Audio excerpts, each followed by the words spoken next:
Yes, Rupee, I agree. Okay, Asmon, I think, really needs to get a lot more mobile because Steve, his heavy T1 was absolutely perfect. Just grabbing map, having a bigger army, and just pressuring the map. So Asmon should try something more mobile, like Rangers and the Shuriken. Like 1-1-1-1 works pretty well.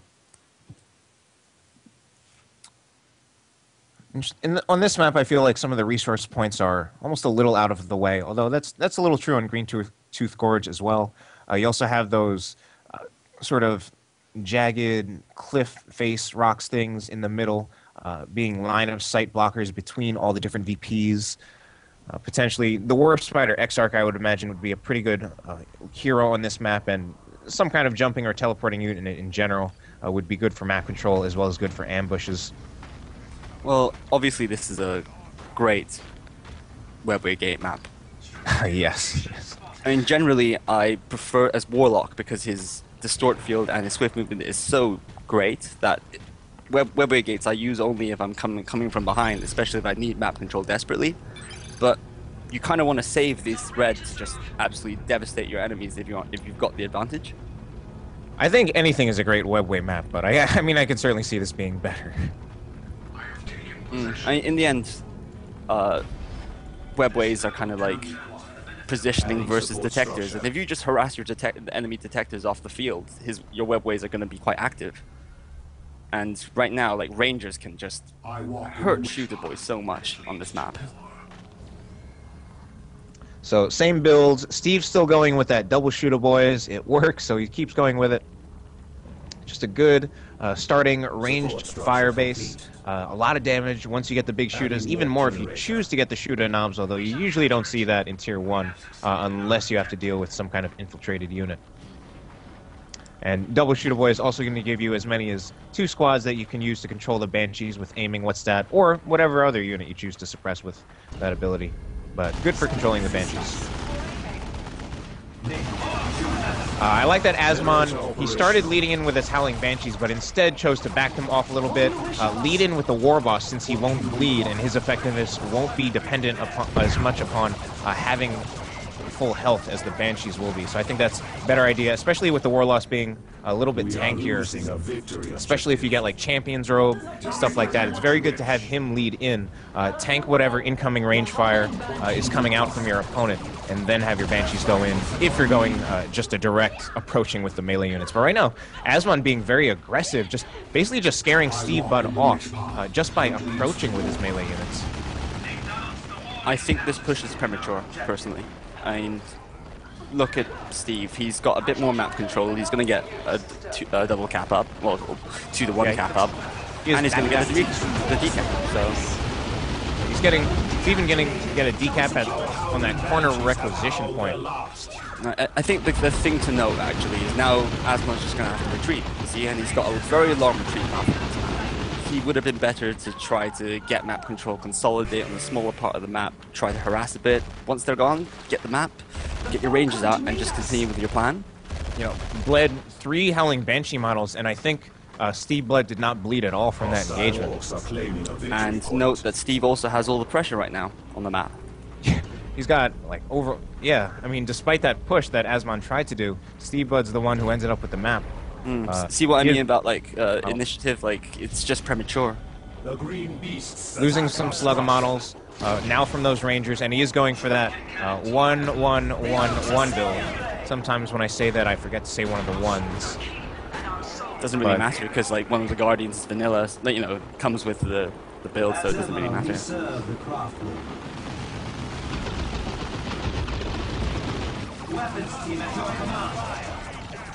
But yeah, Stevebud's still with the map control.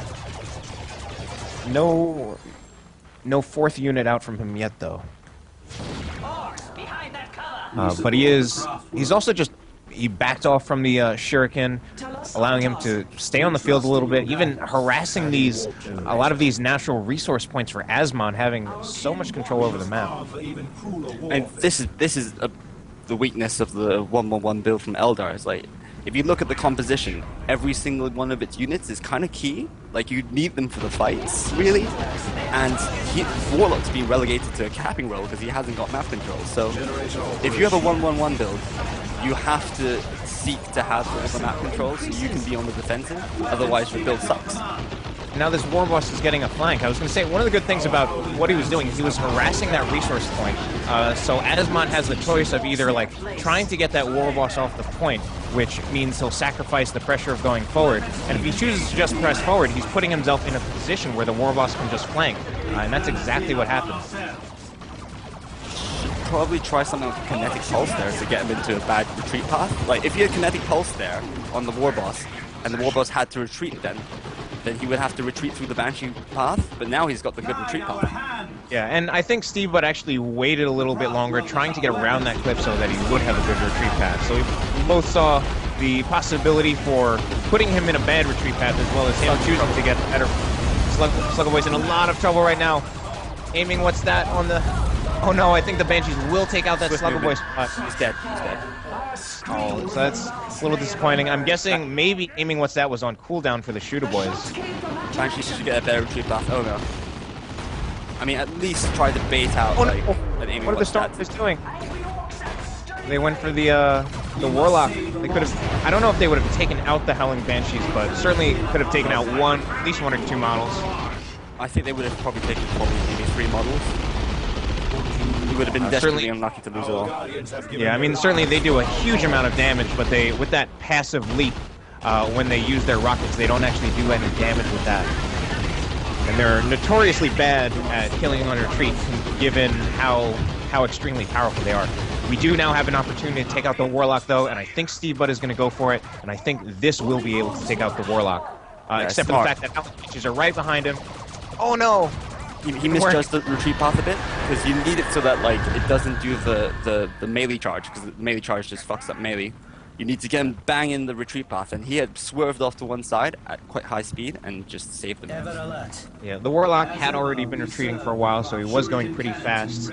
I believe you gain more speed the longer your unit is in retreat. Yeah, eventually they're traveling at the speed of light. Alright, so we do now have a webway gate coming up for Asmon. The first one's just going to be in his base. I don't see any others yet. I think Steve might be trying to like replace a squad in T2 and just like get the knob straight out, but I think it's a bit of a mistake because right now he's got the advantage and like he should just try to get more map pressure and get gens. Asmon going T2 as well now. And now Stevebud also going T2. Looks like he is getting pushed back a little bit. I don't like the current positioning of his Shooter Boys against both the Guardian Weapon team and the Rangers. Asmon's Michael was a bit sloppy there. He sure have been should be, you know, set up way before like his Warlock was taking that much damage. But Stevebud's still doing that map pressure, and he still has 497 BPs, and he's going to have the 2-cap again, despite a lot of his units getting forced off. Keeping his War Boss vanilla, doesn't have to invest in it yet. And actually, I mean, I know Steve has got like more power up, but Asmon's doing pretty well. I mean, compared to the last game, like right now he's in with a very good shot. I think he might want to retreat this or do something with this War Boss. All right, he does retreat him. I think he will be okay. He's certainly going to take quite a bit of damage from the Howling Banshees, but I mean that's a bad retreat path, period. And that aspect on the Dire Avengers actually came pretty late. It came pretty, like just a minute ago or so, maybe even less than that. He delayed that. Sorry, go on. I was just going to say he delayed that for a while. He may have. I feel like I haven't seen a lot out of his Dire Avengers. It's been more about his Rangers and the Shuriken, and a little bit about the Warlock and the Banshees.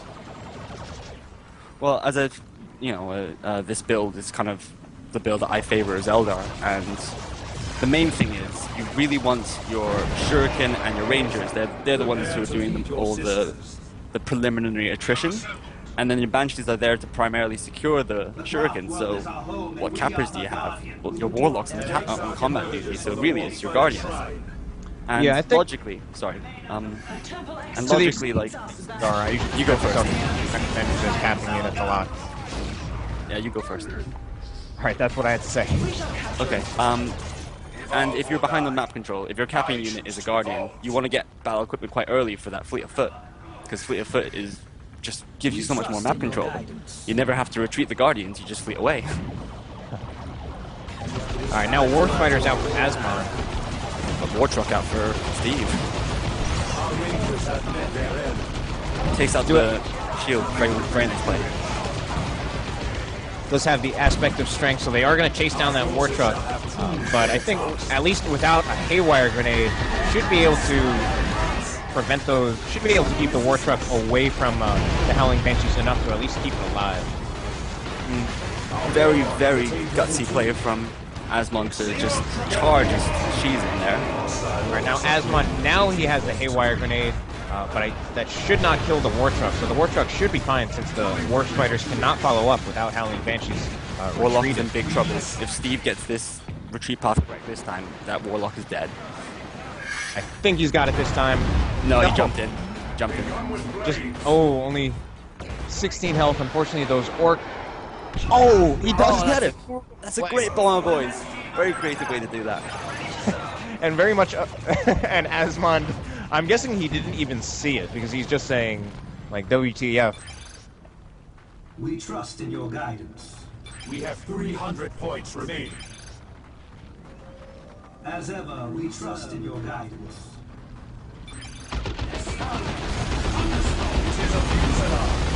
Asmon's losing his focus. Yeah. I was talking a little bit more about mentality, and Stevebud's mentality has been seeming pretty strong. Asmon right now seems a little shaky. Seemed a little shaky last game too. Well, this game, like, it's as much psychological as it is like technical. If you put your opponent under a lot of pressure, they're more likely to blunder and just lose stuff. Definitely one of my weaknesses. And Stevebud, again, he's using his Warboss as a capping unit. I think he's had, like, Asmon's natural VP more than Asmon has had his natural VP. A lot just courtesy of this Warboss. Not even fighting that much with his Warboss, and I guess that's part of why he's keeping it unupgraded, since he doesn't need much war gear just to cap Asmon's natural VP. Well, it's clever play, because you look at Steve's composition, like, he's got a truck now, and what's synergized with the truck? Squads. So he can relegate his Warboss to a capping role, and Asmon has to send his whole army over here every time. Look at this, it's just, it's genius. Yeah. It's just great normally map control play. The Warboss is one of the biggest threats you're facing when playing against the Warboss. But I mean, here I think the Warboss would be pretty well countered by most of the Eldar army between the Shuriken, the War Spiders, the Rangers, and the Dire Avengers. Huge amount of range firepower that could focus them down. Suppression from the Guardian weapon team, as well as kinetic blast or kinetic pulse from the Rangers to knock him back if need be. So I guess backcapping might actually be the best use of that Warboss right now. I mean, you touched on something as well, because, like, there are many things that Asmon has that does beat the Warboss, but he wants to stay compact because he's afraid of getting picked off. He's also, like, he needs these squads over there to contribute to the fight rather than forcing off the Warboss. And Steve has just picked his position apart now. Like, look, the Banshees weren't there helping, so the Stormboy's running rampant. It's just really painful. Yes, I think Asmon's positioning there was not too good. He's starting to bleed a lot of Warp Spider models. Or not a lot of Warp Spider models. He actually just has 3 out of 4, but down to 100 out of 700 health. And now there's that Orc power to bash generators. Asmon just gets forced off once. Node goes down. If Stevebud was a little quicker, he could definitely take down that another power generator. Yeah. Asmon is sending his Banshees capping, and this is just what happens when you get so much pressure on your opponent. They just have to split their army up and can't bring their whole army to bear. And the lack of a Bright Lance. I know he wants the Shuriken, but if he wants the Shuriken, he should buy another Bright Lance, because there is no way he's going to be able to stop Steve just moving up to his gens and start bashing whenever he wants. She's overextended. Yeah. They're all the way right in front of the base. They might get wiped here. They might get wiped here. They're wiped. They're wiped. They're absolutely wiped. They might even get wiped before the Slugger Boys even get to them. Ouch. Alright, so now a Wraith Lord out for Asmon, but Stevebud going to tier 3. So Asmon might be showing off that Wraith Lord, but Stevebud might have some knobs coming out shortly after, or even a looted tank. I think a looted tank is slightly more accurate because the Bright Lance right now had typically in this matchup, your Banshees are there to stop any melee from just overwhelming your position, but right now he's just got a Shuriken and protected against storms. It's going to be a looted tank and game over. And I think, and that Shuriken, I thought it was going to die, but the whip gate is right there. I think equally good Garrison to get away from that grenade. If Stevebud does get a looted tank, that could put more pressure on Asmon to finally switch over his Guardian weapon team over to a Bright Lance, and but then Stevebud wouldn't have to deal with that suppression. It'd be easy melee spawn from then on, just looking at hard boys and fusion chakras, and even the rocks soon. Once again, look at where Steve's Warboss is. Decapping that Asmon's natural VP again, because, I mean, even to the extent that Asmon is keeping up on battles, Stevebud is winning handily on the map control, and especially the victory point map control. Yeah, he wants to snipe that war truck. Asmon's fighting middle, but he's losing his natural. What must be? No knobs. So far, and I mean, not to say that Asmon is out of this game yet, but it seems like Stevebud is running a train despite getting a lot of hard matchups. Well, Asmon can still regroup. Oh, no, actually, is this the second game? This is the second. Oh dear.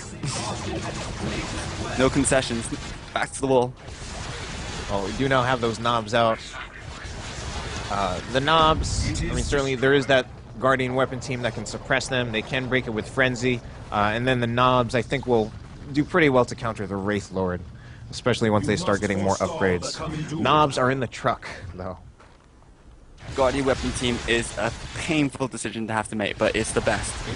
You need a Bright Lance out, and you need the suppression. It is a painful decision, but it is the best. And I think one of the things I like right now is that I think Steve's knobs are a secret, and Asmon may not know that there are knobs until they come right out and start attacking the war truck. Although I'm curious, a little concerned about the positioning of the war truck right now, going right into, but I think he just wants to deliver those knobs. Exactly his position. He genuinely does not care about that war truck anymore. Like, he just wants to get that Wraith Lord down and repower that. He might even keep the war truck. And then even if he does lose it, trading a war truck for a Wraith Lord is definitely worth it. But Asmon is coming up to support that Wraith Lord. Frenzy. Oh, it's a great throw. Warp throw. By Asmon, clutch play. Maybe getting his head back into this game. Unfortunately, Stevebud is idling his shooter boys by Asmon's natural VP. Now he starts moving them, also going for the one of those natural requisition points for Asmon. So good play by Asmon. Did not actually lose anything from that engagement, and he could have lost the Wraith Lord. And now Stevebud doesn't even have the surprise of those knobs, as well as not really having as effective a way of delivering them. Warlock's overextended. yes, definitely is. The Warlock. I think he's trying to get like a special melee on the Street Slugger Boy, but that wasn't working. I don't know if you can depend on that when it's not just an activated ability, and he does in fact lose that Warlock. So now Asmon does suffer for his choices. I don't think it's the worst plan in the world, except that you were run by knobs and he was attacking the Slugger Dog, which is higher melee skill.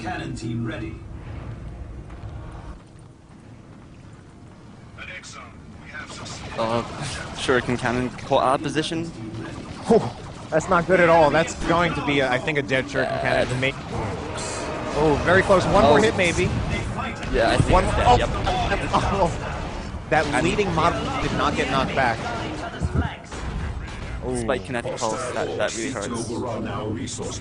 One of our generators is under attack. I mean, Asmon is still trying to claw his way through this, but Stevebud, again, overwhelming with that map control. very nicely just creeping up the map and just denying as much as possible. Like, Asmon is firmly stuck in tier 2. There's no fire prison coming out. He's going to have to try to deal with it in T2. And he only has only one Guardian weapon team. He does not need the Bright Lance anymore, but I mean, even just for dealing with the knobs can activate Frenzy. You know, unless Asmon is somehow going to magic himself to T3, I would get another Guardian weapon team. With 15 power income, I'd say tier 3 is not going to happen in this game. Well, except for Steve. Yes, yes. I'm just teasing. Maybe Stevebud will bring down a rocks for fun. I like seeing nukes. Will be a bit overkill considering he wants to keep the red for like frenzy and all sorts of other goodies that orcs have. I also find that in 1v1, usually the nukes are a little bit somewhat impractical or maybe situational. And those minor globals, seemingly minor globals, are worth a lot more, especially with the war boss having user choppas and Ard boys. I think those are probably two of the best non-nuke globals in the game. Yeah, here comes the Guardian's weapon team, which is, as I said, correct. I mean, in the end, he needs to keep the warp throw for anti-knobs, because the moment they pop Frenzy, you want to throw them back, and you've got two Guardian weapons teams to push through. It's still going to be tough for knobs. Overextended, Wraith Lord, I might die. But backcaps with his war boss again. He's got a fully kitted out war boss. I think at this point, just because he can. Not even necessary, but just because he can. Dire Avenger's actually in a lot of trouble, and they are off the field, so now they can't even support that Wraith Lord with repairs.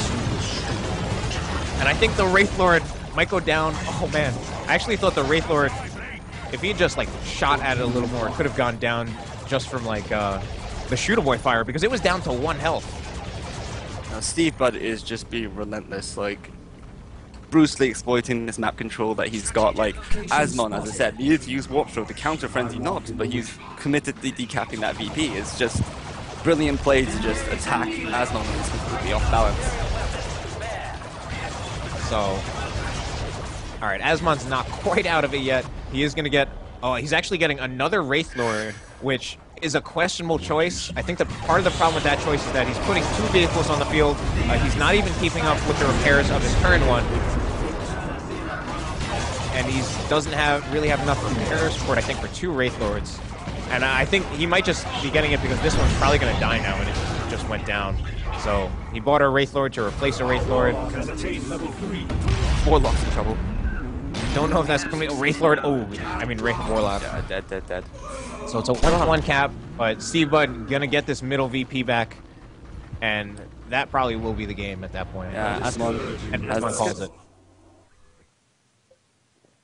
Wow. So Asmon and Dark Riku are already out of this tournament. Stevebud in round 3, being absolutely beastly.